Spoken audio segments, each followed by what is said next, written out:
అన్నమయ్య జిల్లా బి కొత్తకోటలో యథేచ్ఛగా నకిలీ పట్టాల దందా కొనసాగుతోంది. 2020లో రాష్ట్రంలో రద్దు చేసిన మాన్యువల్ పట్టాలతో అసలైన భూ యజమానులకు తలనొప్పిగా మారుతున్నాయి. కొందరు అక్రమార్కులు గతంలో పనిచేసిన రిటైర్డ్ రెవెన్యూ అధికారులను ప్రలోభాలకు గురిచేశారు. వారి వద్ద నుండి మాన్యువల్ పట్టాలలో సంతకాలు చేపించుకుని భూ అక్రమార్కులు పట్టణంలో చలామణి అవుతున్నారు. సర్వేయర్, విఆర్ఓ, రెవెన్యూ ఇన్స్పెక్టర్ నివేదిక లేకుండానే ఎటువంటి స్కెచ్ గాని, సర్వే నెంబర్, సబ్ డివిజన్ గాని, హద్దులు గాని లేకుండా ఒక పార్టీకి చెందిన నాయకులను అడ్డం పెట్టుకుని తహసీల్దార్ రఫీక్ అహ్మద్ యథేచ్ఛగా పట్టాలను మంజూరు చేశారు.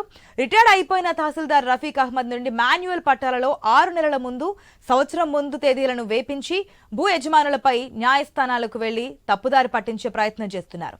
భూ అక్రమార్కులపై వెంటనే చర్యలు తీసుకోవాలని బి కొత్తకోట ప్రజలు కోరుతున్నారు.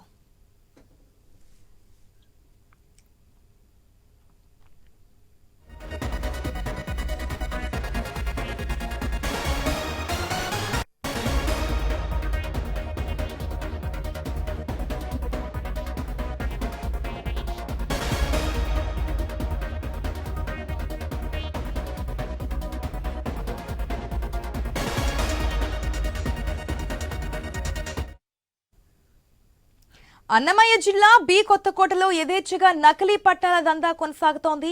2020లో రాష్ట్రంలో రద్దు చేసిన మాన్యువల్ పట్టాలతో అసలైన భూ యజమానులకు తలనొప్పిగా మారుతున్నాయి. కొందరు అక్రమార్కులు గతంలో పనిచేసిన రిటైర్డ్ రెవెన్యూ అధికారులను ప్రలోభాలకు గురిచేశారు. వారి వద్ద నుండి మాన్యువల్ పట్టాలలో సంతకాలు చేపించుకుని భూ అక్రమార్కులు పట్టణంలో చలామణి అవుతున్నారు.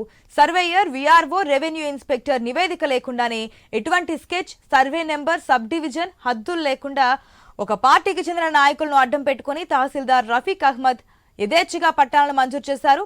రిటైర్డ్ అయిపోయిన తహసీల్దార్ రఫీక్ అహ్మద్ నుంచి మాన్యువల్ పట్టాలలో 6 నెలల ముందు, సంవత్సరం ముందు తేదీలను వేపించి భూ యజమానులపై న్యాయస్థానాలకు వెళ్లి తప్పుదారి పట్టించే ప్రయత్నం చేస్తున్నారు.